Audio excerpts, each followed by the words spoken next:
Newly released records show just how much state lawmakers are spending on outside attorneys. From October 1st of 2013 to this past March, the legislature spent more than $1 million, actually, on this council. That's according to a new report from the Empire Center. Earlier today, I spoke with the center's executive director, Tim Hoefer, about the numbers.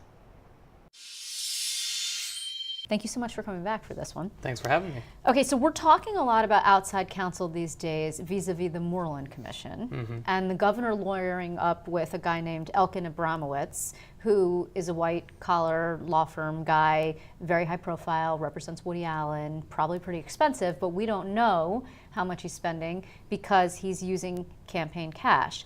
This is a totally different situation. So this is okay. They could just lawyer up anytime they feel like it? Well, I think what caught our eye on this was the fact that it was a really big number, and when the legislature puts their expenditures out, they don't tell us what they're for. So this is $1 million in a 6-month period, and we have no idea what they spent it on. We know they sent it to a lawyer, but we don't know if it's to defend themselves in a criminal case or ethics violation, or if it's just to do mundane legislative work. We have no idea. Is this number bigger? I mean, you guys track this stuff fairly frequently. We should point out, when they put out their spending information, does it still come out the way it always did in these books that they put out? It had historically come out in those books, and then they started releasing it in either a PDF or a text version of that book when it became electronic. The Senate now has it in an Excel file, and the Assembly puts it out in a text file, which is better than it was 5 years ago, but not the best. So it's not great the way they do it, but it's better than what a lot of people do. So for comparison's sake, then you can compare year one, at least from sure. When Yeah, we've been getting this since 2008. Okay. So it was high this year in this 6-month period and this fiscal year. It was higher last fiscal year, but that also included the reapportionment, so that probably explains why. But I think looking back in the same 6-month period year over year, from 2 years ago or 3 years ago, it's more than double. But so you say we don't know what this is for. We do have some idea because there have been stories. There have been news reports about what it is, and we know some of it goes to defend against sexual harassment suits, and some of it was used as, the quote-unquote hush money. Some of it was used for the Moreland Commission. But we don't know where all of it is. It's not invoiced and it's not declared by expenditure. And I think that's what my question is. I think the first question you have to ask, if it's $1 million, where is all of it going? Yeah. Well, does it have to be approved, like a contract that's larger than $50,000 has to be approved by the state comptroller's office, right? And doesn't the AG have to sign off on outside counsel too? I'm not sure how the legislative expenditures go because they're already a line item in the budget. Right. So I'm just not sure. Right. So this, you bring up something, the redistricting, which I think it could be a jumping off point. I mean, when I say that Dick Gottfried spent a lot of money, I'm talking about $538, I'm sorry, that's Skelos, $517,120, close. That's a lot.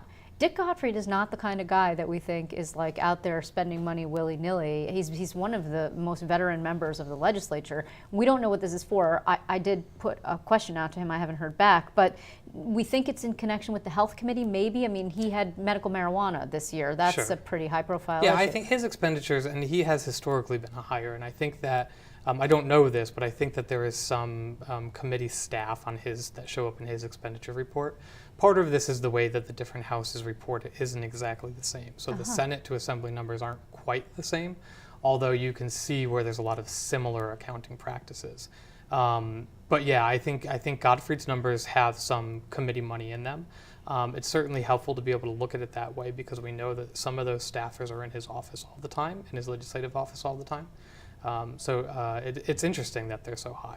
And so every year there are things that come up that you need legal representation and or advice on. Redistricting is one of them. It's a huge one, but it only happens every 10 years. And so I guess you could argue that it would stand to reason that you don't want a specific council focused on redistricting on your staff all the time if you don't need that person's expertise but once a decade. Well, and this goes back to my question. So it's not that we're saying they shouldn't be spending money on outside counsel, because I'm sure, like in that case, that there are instances where it makes sense. But if they don't give us that information and it's not readily available, how can we possibly know that? And the hush money that you referred to, we should flesh out a little bit, had to do with the Vito Lopez sexual harassment case, right? It's 100 and change, if I remember correctly. According to the reports that we saw, that Right. anybody has access to, you can see that some of this money was funneled through the law firms as a way to get that money to get that money out. So that could be part of it. But again, I mean, this all to me really goes back to we don't know where this money's going. Unless pieces of it leak or unless you're putting in specific foils, it's just not readily available for us. And the work for the Moreland Commission, I mean, our understanding was that that was a $300,000 expenditure. Is this on top of that, or we just don't know? We just don't know. All back to the same problem. We don't know where the money's going. It's not invoiced, it's not referenced, and we don't see anything that tells us where it went. You also mentioned that the legislators, this is every single lawmaker in the legislature, together accumulated $6.1 million in postage. It was a lot of money. So we know that the legislators have mailing budgets, and they can put out a certain amount of mailers, and each legislator gets so much, and then the general staff gets so much.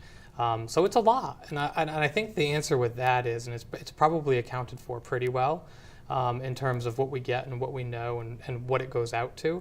So this just asked me back to my basic question, which is the question we ask with all of the data we put on See-Through New York is, so here are the numbers. You tell us, do we think this is a reasonable amount to spend? Are you getting $6.1 million worth of information out of these mailings?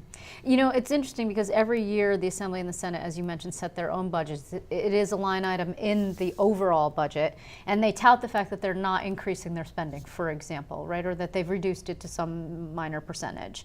And yet, there's not a lot of transparency in terms of how much is spent and exactly where. So if you were to propose a reform, what would it be? And would it need to be just legislative changes in the way that the chambers do business, or does it have to be in statutory form? I think the biggest problem with getting information out of the legislature is that when the Freedom of Information Law was passed, the legislature carved itself out. So they're not even required to put this much information out, let alone more information. Right. Where in other state agencies, we might have the teeth to go back and to put in more foils or to challenge it through the legal system.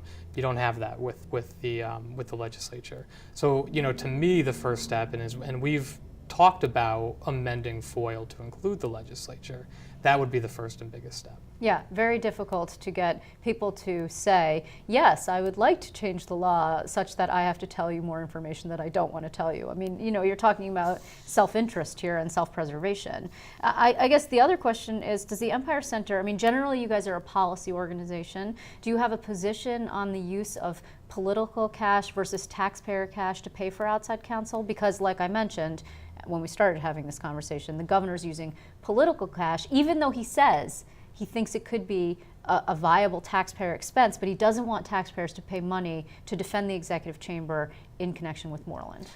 I guess I think that's the case for them to make. My reaction is going to be, and will continue to be until it's no longer a problem, let us see how you're spending the money. Right. That's number one. Let us see how you're spending it, and then we can make an informed decision about whether or not it's a good use of taxpayer dollars. But there are proposals. I mean, we spoke, for example, to Senator Liz Krueger, who put forward a proposal in 2011 that would ban the use of political cash to defend yourself if you are in fact an elected official who is facing charges. Now the governor's not facing charges, but an investigation. Mm-hmm. Her argument is, well, why don't you just set up a legal defense fund, and if people want to give you money specifically for that, then, you know, have at it. But again, you know, if somebody gives you money for political purposes, that's what it's for. Well, you know, that would certainly be a clear way to draw the line between how you're spending the money. Right. Well, this is fascinating. It's available on seethroughny.net. See-through spelled out. That would be SEETHROUGH.ny.net. Right. It's a really helpful site, and I thank you, Tim, for being here. Thank you. To clarify, those numbers for individual lawmakers are total expenditures, not necessarily just legal expenses. I did hear back from Assemblyman Gottfried, who says his spending included staff for the Health Committee, which he chairs, and a spokesperson for the Senate Republicans said lawsuits related to redistricting drove up their conference spending on legal services.